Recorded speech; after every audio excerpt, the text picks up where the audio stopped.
theater is how I started. I mean, that was how I first got into being an actor. I got exposed to the drama department in high school, then went on again through junior college through the Goodman School of Drama.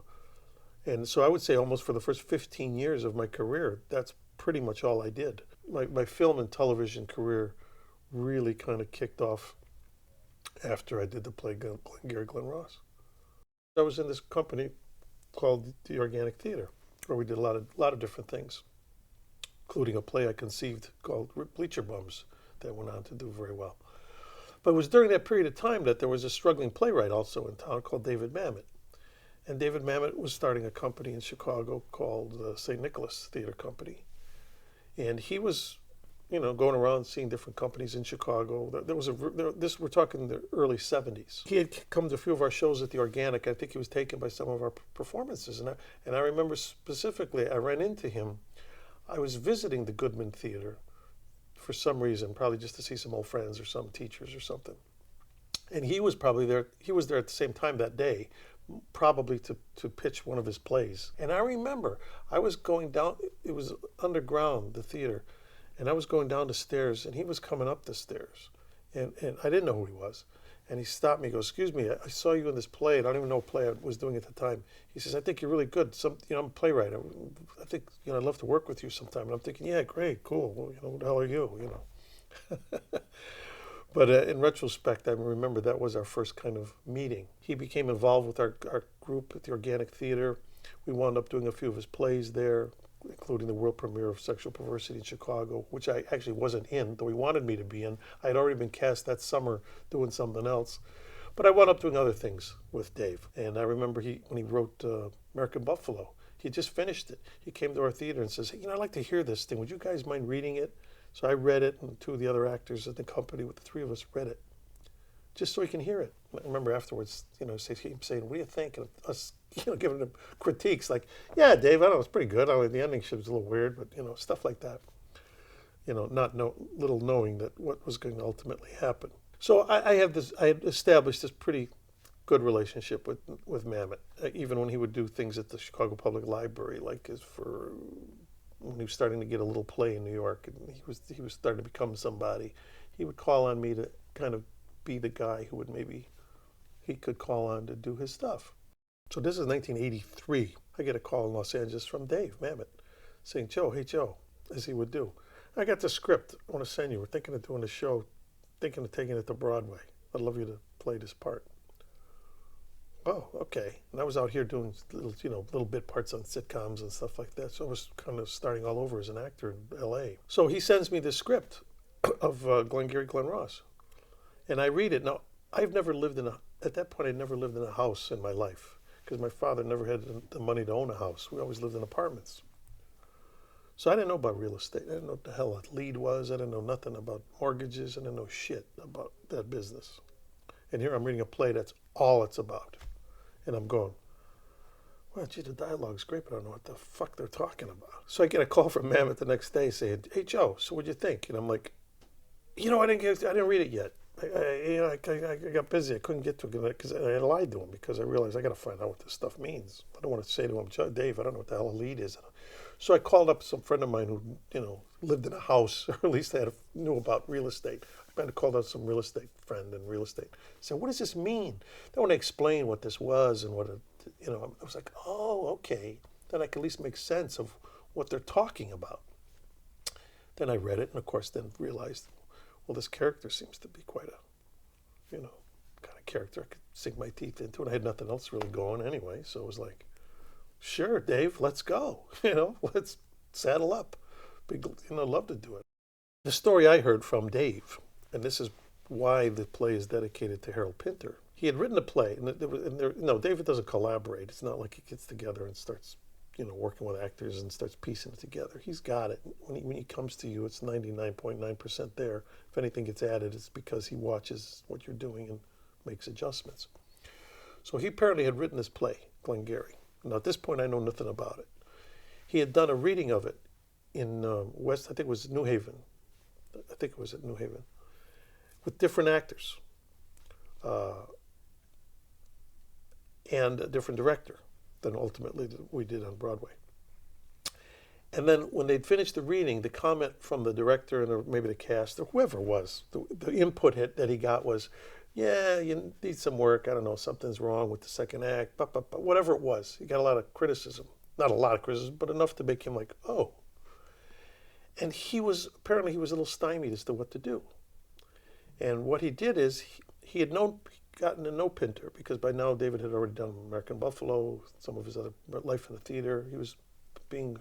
He had started to make a splash on the theater scene. And Pinter was aware of who he was, and they had made some contact with each other. So he sends the play to Pinter. Says, would you give me your opinion? What do you think this needs? Some time goes by, and he hears from the National Theater, I believe it was, saying, oh, we're just letting you know we're going to do your play, blah, blah, blah. He goes, what do you mean you're going to do my play? Well, how did you get my play? And apparently they said, well, Harold gave it to us, because he told us, he says, the only thing that this play needs is a production. And David explained this to us because this was the reason why he said that the London production was going to open first. In other words, they were going to be the world premiere. So our Broadway premiere was not the world premiere, because they opened it first on London, because it was Harold who'd said, this play just needs a production. Does not need a major rewrite. So they did, and they opened it, I guess, I don't know, not much before us, weeks maybe a couple months, I don't know. And so it makes sense to me then why he would dedicate it to Harold Pinter, because that was almost like the stamp of approval of like, yeah, no, just mount this sucker. And we did make some small little adjustments. I remember the one somewhat major adjustment was in previews on Broadway. It had a little different ending. Roma has the last lines of the play, but the lines I said were a little different in previews. They had Roma saying to Shelley Levine, or saying to Williamson, who runs the office, talking about Shelley, saying, hey, whatever happens to him, his stuff is mine, ba ba ba ba ba ba ba ba. In other words, it was Ricky at the very last moment just sealing the deal, just crushing what's left of Shelley Levine, and then walking out saying, I'm going to the Chinks, and that's it. And I think it was Steve Tessich, the writer, also from Chicago, guy who wrote Breaking Away, the film and other things. He had made a comment to Dave, I think maybe, what about this? It's too much. Roma doesn't need to do that. Levine was kind of like his hero. It doesn't matter if he was guilty, innocent, it doesn't matter. This guy doesn't need to crush this guy. He's the guy, he's the king, he's the god, Roma. And it's beneath him maybe to do that. And I thought that was a good touch too. It's like, that's the beauty of so many of Dave's characters. They're noble villains. They're like these people you who instill fear in you, but yet they are like gods. And they think of themselves as gods. They think they do no bad. And so we changed it. So where Roma just kind of hey, Shell, I'll catch you later, something, whatever it is. He's not even concerned about whether this guy's what's going to happen. It's just like, it's okay. He's Shelley. He'll be fine. He'll find out later that the guy got busted. And he'll be like, what are you gonna do? But that's what a god would do. That's what a guy at the top of the ladder would do. He doesn't need to squash the guy below him. That guy's already below him. So I thought it was a smart move. What's funny is when people would come up to me and say about, well, how can you play a guy that's so isn't it hard to play a guy that's like so despicable that you like, ooh, and I go, I don't think he's despicable. I think he's like a hero. He's like, see, that's the thing. That's the thing. That's the beauty of the character. Where other people would say, oh, well, he's a snake. He's shifty. I think of, no, he's confident. He's caring. What he's trying to do is solve your problems. Now, if he benefits from that, so be it. Why shouldn't he? When I would put on that suit in the dressing room every night, it was like in my mind, I was like a bullfighter. And I was putting on the suit of many colors that they call that, the suit of lights that the bullfighters do. But for me, it was a $2,000 Armani suit, and and the jewelry and the shoes. And luckily, the customer got it. So rather than fake it, we had the real stuff. So I mean, when I put those clothes on and I'd look in the mirror, it was like going out now to do battle. But yet, I was there to solve these people's problems. You need this thing. And that's what I learned too when we would do research we'd work with salesmen and stuff early on in our rehearsal process, which was really valuable. And I learned more from a woman who sold Fuller brushes than I did from a guy who sold millions of dollars worth of paper products to the automobile industry. We had both those people come in and speak to us. You got one guy who's making a commission on multi-million-dollar sales. Okay, yeah, he's a great salesman. But the chick who's coming in is only making 50 cents off each brush she sells and has to make a living. That's the one that I want to key into.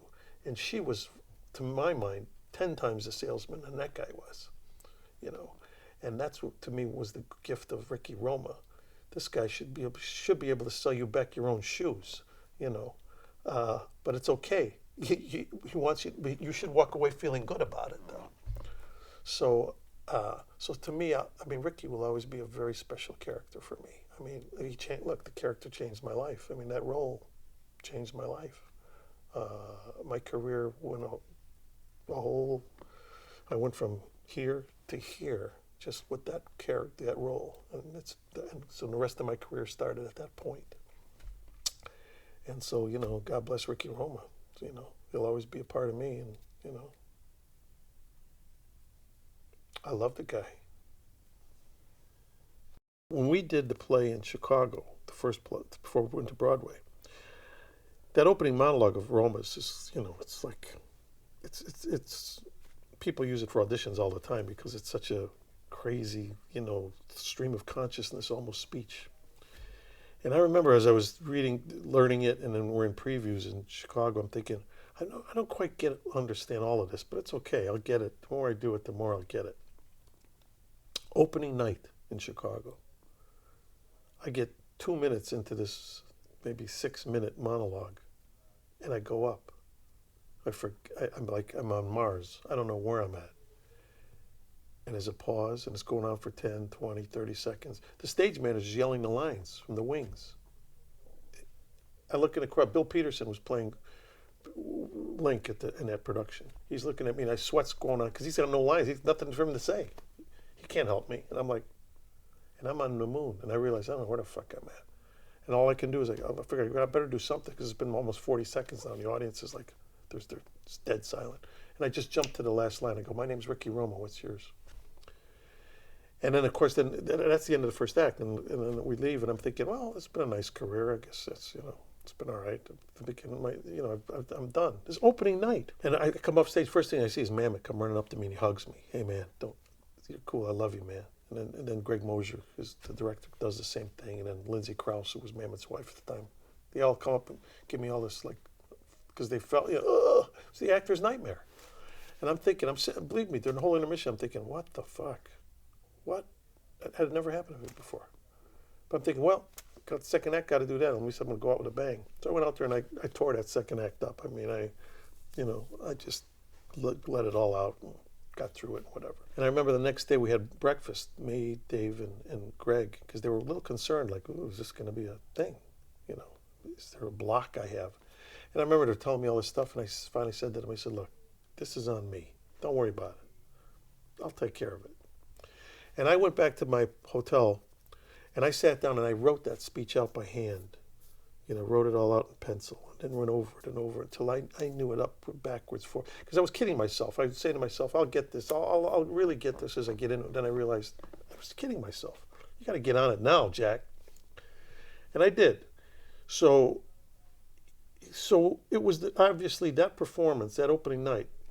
And of course, Siskel and Ebert were in the audience. And I remember Gene Siskel telling me years later, says, that was the most exciting moment in theater Roger and I ever had because we knew what was going on. He says, it's like, because we were watching like a guy die in front of us, I said, yeah, great, thanks, Gene. So by the time we got to New York now, opening night in Broadway, it's a whole different ballgame.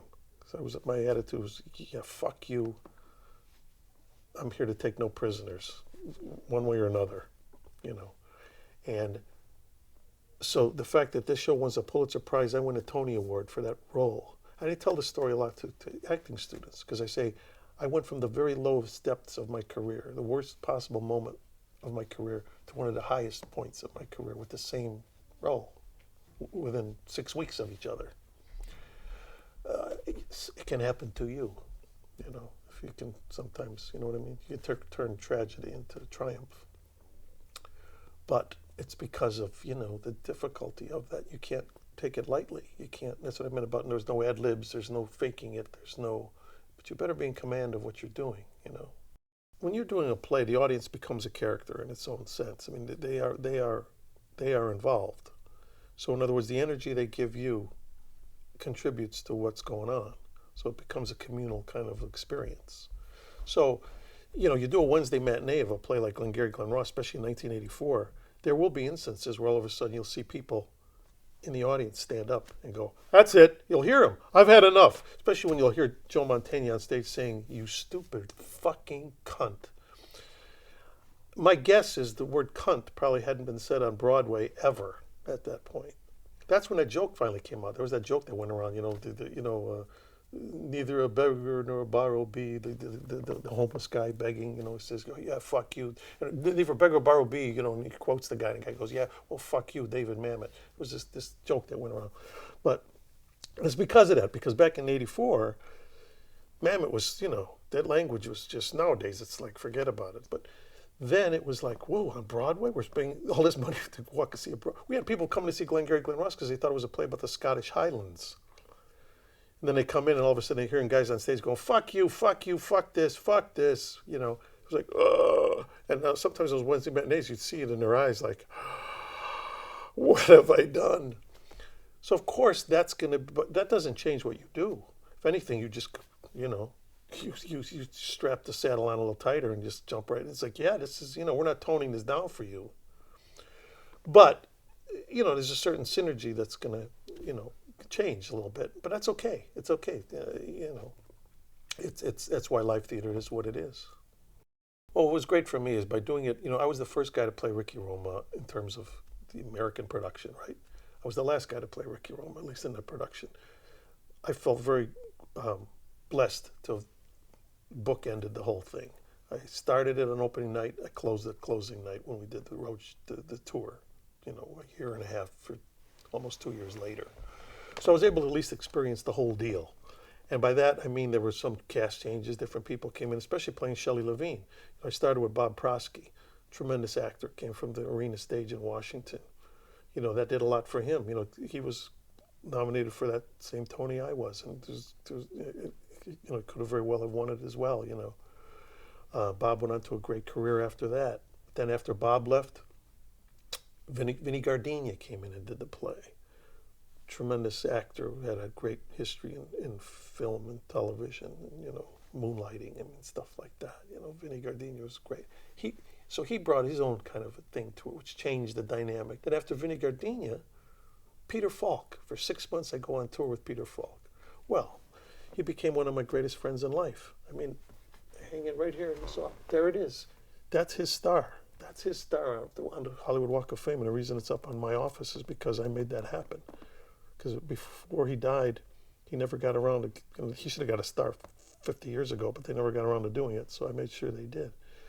And it's because of that experience I had with him on Glengarry. I look back on the play, and even when I did it on, we did the audio version, I did it with Richard Dreyfuss playing Shelley Levine. I have these fond memories of all the different guys that I did it with. Even the understudy who did it, Bob Prosky's understudy, did it for a long time on Broadway. Each guy brought his own kind of, you know, thing to the table, and it was good. I mean, it's like a base. I equate it to sports. I often equate what I do to sports because I like sports.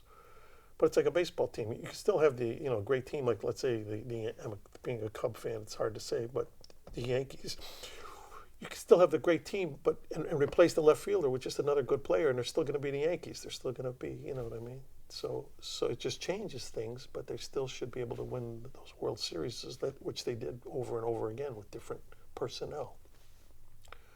So it's a good thing. I always sometimes you miss the people that leave, but then you can gain something from the new person coming in. So you should take that for what it's worth.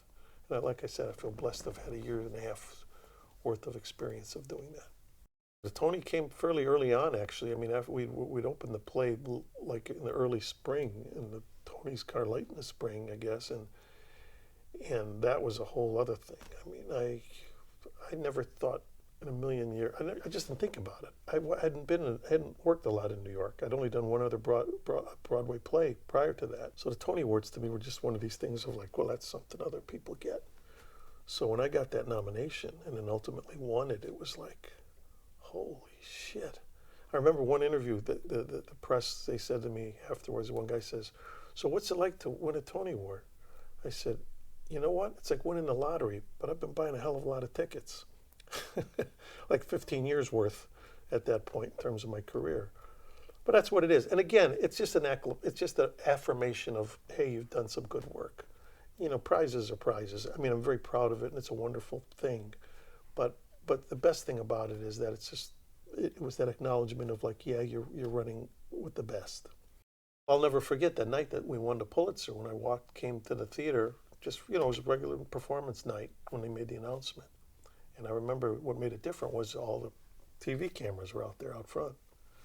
And it was like, wow, you know, I'm in this play. That one, and I remember as an acting student when I would read plays that were, this is the Pulitzer Prize winning play, and I'd read them, and then you'd go to that page that says what the original cast was, and you'd look at the names and you go, wow, boy, it would have been cool to be that guy, you know. And then I realized, I am that guy. Tonight I'm that guy. In other words, it makes you at least feel like, well, maybe I do belong here. Maybe I have a niche in this business. You know what I mean? Maybe I'm not kidding myself. That at least I'm in the big leagues. I can play at this level, and that's what's nice about it. I was still doing the play when Mamet sold the rights to make the movie of Glengarry Glen Ross. I was doing, I think, the national tour. He came into my dressing room, and he came, as David would do, very brief with the words. He says, hey, Joe, I just sold the rights to Glengarry Glen Ross today. They're doing a movie. You ain't in it. Al Pacino's playing a part. He's tied to the project, which I totally understood. I mean, you go through history with, you know, Carol Channing with Hello Dolly and whatever. That happens, and I get it. If I was a producer, I'd be looking, you know, I was still nobody. I was doing the road show of Glengarry, but I was still, yeah, oh, he's the guy that won the Tony Award, blah, blah, blah. But then Dave said, so he says, you won't be playing Ricky Roma in the movie. He says, but I won't do these two movies without you. And he gave me the scripts of House of Games and Things Change. And yes, of course, there was a sadness of, oh, God, it would have been nice to do the film, to seal the deal, like to take what I've done in this play and do the film version of it. But for Dave to do that for me, that's why, to me, he'll always be a giant, you know, because it's like, well, that's a real man. That's a guy, because he followed through. It wasn't a bullshit. I made those two movies, and he did them. You know, I played those parts because he told me I would, and nothing was going to change that. But in terms of then the film and Al doing the film, I saw it, but I tell you the truth, I didn't watch the whole movie because I realized halfway through it, you know, I'm one of his biggest fans in the world. We know each other. He's a tremendous actor. I mean, Al's one of my favorite actors in the world. But there's nothing for me to gain from seeing him do Glengarry Glen Ross, the movie, because for me, it's a whole other experience. I did that play for such a long time, and that character is so much ingrained in my psyche as one of the characters I've done. I can't objectively look at anybody else doing it. It's not just Al. It's just if I go and see a play of it, it's not my idea of a good time, because I cherish those memories I have of what I did. And so that has to be for other people's enjoyment. At the end of the day, I think people acknowledged the fact that this was a seminal piece of work of Mamet's, that this was something, this is going to be right up there with Death of a Salesman and all the great, plays, and it is. It always will be.